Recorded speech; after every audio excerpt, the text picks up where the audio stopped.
Oh, g'day YouTube. It's a little late for a live stream in the week. A couple of days late, would you believe it? And I do apologize for that. But we are here and making up for a little bit of lost time. And this is a bit of a quick check-in. So before we proceed very quickly, this is a disclaimer that we don't give any personal or general financial advice and that we don't take any responsibility for liability of anyone following what we do on this channel. So I think that was probably the best one. I should write that down actually because that was nice and quick to get it over with. So a very, very quick update for this video journal of the trading, and we'll go as we normally do, and go through our little bits and pieces because I do want to still give credit where credit's due. And the first little bit of credit that I want to give is on the trading game. So one day, well done, Benjamino. Still in there, back up around the 12,000 now. I know that a couple of days, if I had to film this beforehand, that you were actually up and overtook Sophia. So you were like 19,000. Yeah, it was pretty damn impressive to see you up there. And Sophia's still hanging in. I have been slowly trickling down. I've had a series of losses. I've had to change my strategy just a little bit. And I'm kind of more following what I'm doing with the paper trading in the MT4 now. I'm actually trying to work out what 180R is. There's a little bit more work involved in it, but I'm actually risking 450 to actually make 300. So I'm trying to. I think my last strategy where I was actually risking 300 to make 600, they just didn't go in my favor enough. They'd see them swing up, but then they'd swing down and they'd just take out my stop loss and then swing back up. So trying something a little bit different where, I'm willing to lose 1.5 if I'm right most of the time, then I should be able to make those trades. I'm also not going to be looking for reversals. What's going to happen is, depending on what happened with the last trade, I'm going to enter the trade the same way. So if I was long and I won it long, cool, I'll enter that. If I was long and it stopped me out short, I'll enter a new trade going short, and I'm still trading the same four things with Bitcoin, doing the US dollar, South African rand, the Aussie, Japanese, and gold.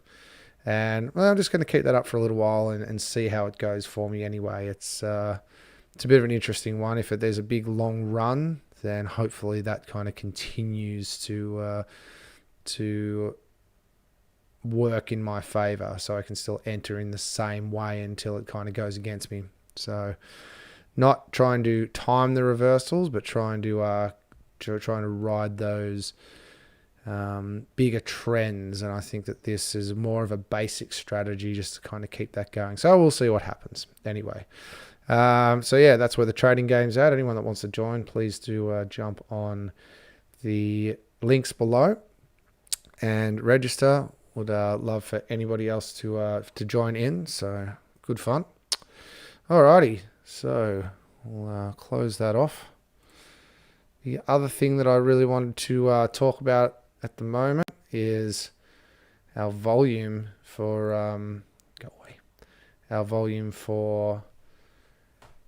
our foreign currency trading. Now this dipped right down, so there was no trading happening for a couple of days in here below that 7.5, but it's kicked back up, and I've really put that line on that 7.5 and said, okay, well, if it's above there, then we're going to go in and trade.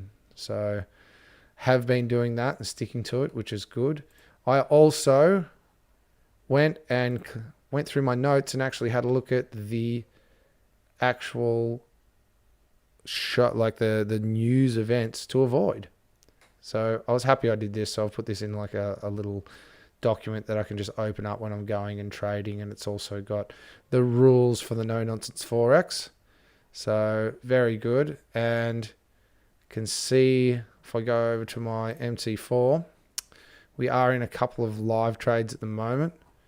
One of them is the US Canadian, which hasn't hit our ATR just yet. And we entered in the Euro Japanese yen. So just here. Entered in. You can see here, that's where we entered. And we've made one ATR here, which is nice. Oh, no, sorry. Euro. Here we go. My bad. So yes, entered in here. And we've gone all the way down. No stop outs or anything like that with our exit indicator. So that's run pretty nicely. Our balance is 10,183 and our equity is 10,300. So hopefully that continues to kind of go in our favor. We are in a US dollar Canadian trade at the moment as well. This one was entered here.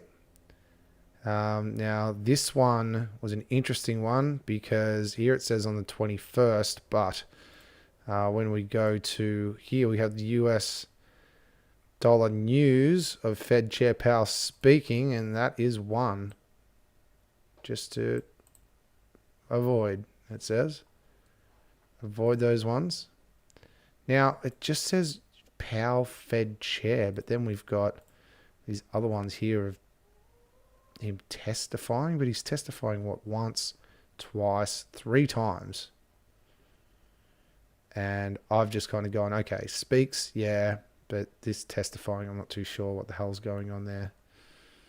Anyway, this was a speaking one, and that had already passed the 12 a.m. before we actually entered this trade. So that was still following the rules. Now, we did have a couple of other triggers, this US Canadian, but that was the day. And I would normally enter, but we are still exposed on the Canadian dollar, so didn't enter that one. This one, that was a Japanese yen, and when that trigger came, we chose to take the Euro Japanese. I think that might have been a little bit earlier. There was another trigger yesterday, the US dollar, but we were already in a US dollar trade, so that's fine. So definitely looking after our money management. This one was the Euro Aussie.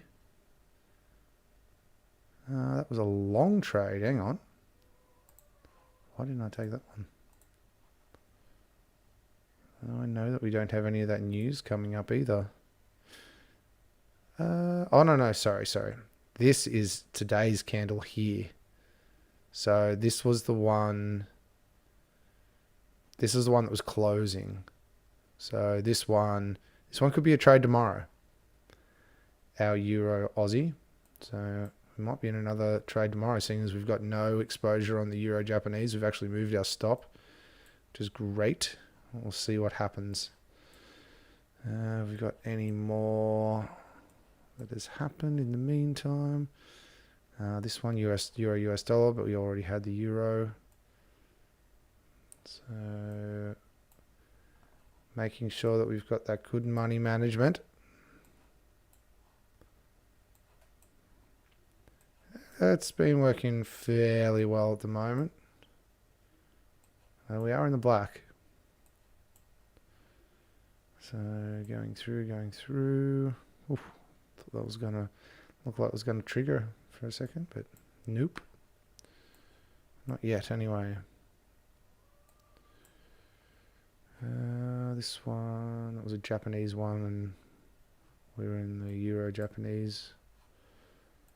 US Canadian, and we're in that.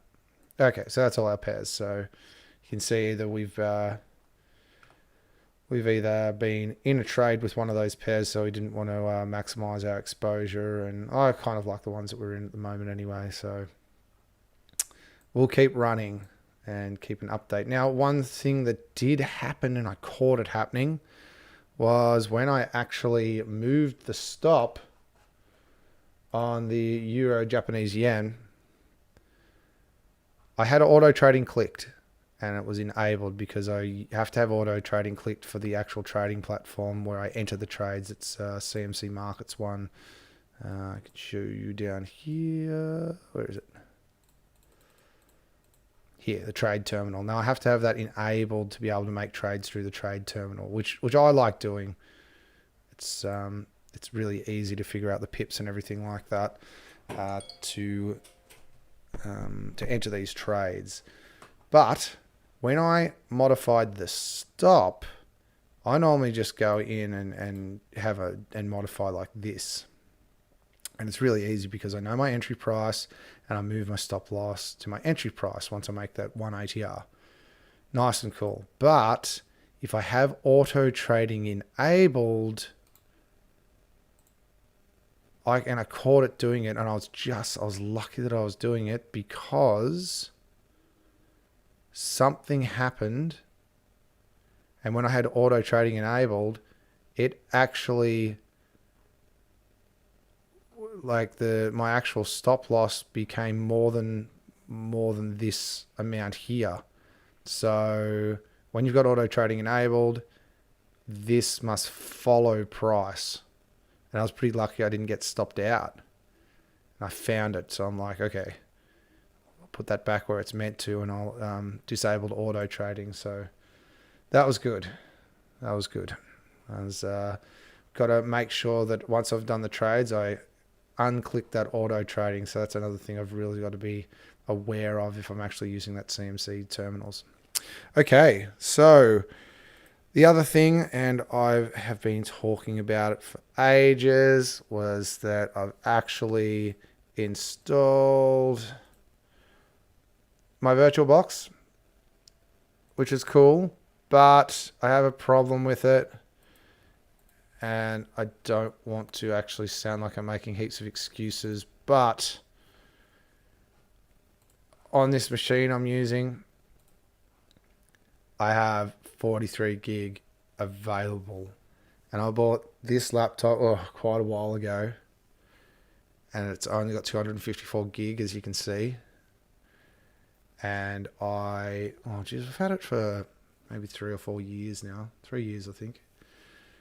And it's been a good machine. Not knocking the machine, but I bought it a bit cheaper just for the storage, thinking I was going to store everything up on the cloud, and right now that's come back to bite me.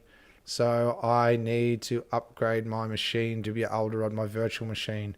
I need to actually make another partition of Windows, which takes about 30 gig, which will take me under this 10 gigabyte. Once it's under 10 gigabyte, this thing will basically grind to a halt. So I have actually gone and made some upgrades. Well, I've bought some upgrades anyway. Getting, I think it was a 2 terabyte Samsung hard drive. Pretty sure. Where was it? Might have been this one. Nope. It was a little bit cheaper than that one. Anyway. That was pretty cool. So upgrading my machine, putting another 2 terabytes of of a second hard drive internal storage in, which will be great. And I've also, while I was at it, bought another 8 gig of RAM. So may as well max out things on this machine while I still can. So yeah, I'm going to wait for those to come, pop those in the machine, and then I should have everything that I need to actually run this virtual machine. So I did, as I said I was going to, go and have a look at the virtual machines. Didn't realize that's how they kind of worked. Should have probably realized. So another bit of a delay on that one as well. I still may have a bit of a mess around with the what is the macro program? Where is it? Macro recorder setup. That's what ANS uses to automate all of this testing. So I may do that still just without a virtual machine, just to see how it runs. get it all kind of working before the upgrades happen, and then just kind of plug it in. So still got a little bit of time to kind of do that this week, and it's been a good week to do that. So we'll get there. Anyway, quick shout out to Benjamino again for joining the live stream. I think that's just about it this week. But we're getting closer. We are getting closer. I really do want to start dedicating some proper time into doing this, and at least spending a couple of hours plugging away once it's all up and running. So would like to get that macro recorder happening in the next couple of days. Probably, yeah, have a crack at programming some of it tomorrow. Those upgrades will come, and then I'll have my virtual machines, and then we can get onto some testing. So that's going to be fun. All right, guys. I'll hopefully have an update on time next week on the Tuesday. So stay tuned. Sorry it was a little bit later this week. I did have a couple of other little jobs on that needed my attention. So that took up the time, but trying to make up for a bit of lost time now. Alrighty, well, tune in again. Make sure you guys keep plugging away and going and getting it. Cheers.